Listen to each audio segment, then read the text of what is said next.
কবিতা পাঠ করতে চাচ্ছি না। তারপর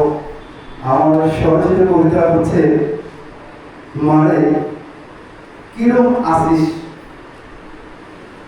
মারে কিরম আসস তুই গ্রামের ওই জামাটির সড়কুর ঘর, কিরম চলছে তোর জীবন তরি মারে আজ কতদিন হইল খাই না তোর হাতের লাচা আর খই ভাজা, খাই না গরম ভাতের লগে হাড়ের হাড় শুকনা মরিচের খুরি ভর্তা মারে তোর দুইটা চোখ কি এখনো চোখের পানিতে ভাসে, তোর অন্তরের কলজা মানিক সানের লাই, তোর বাজান নিয়ে তুই ভাবস না মা, তোর বাজান খুব ভালো আছে, খুব সুখে আছে, তোর কষ্ট শুধু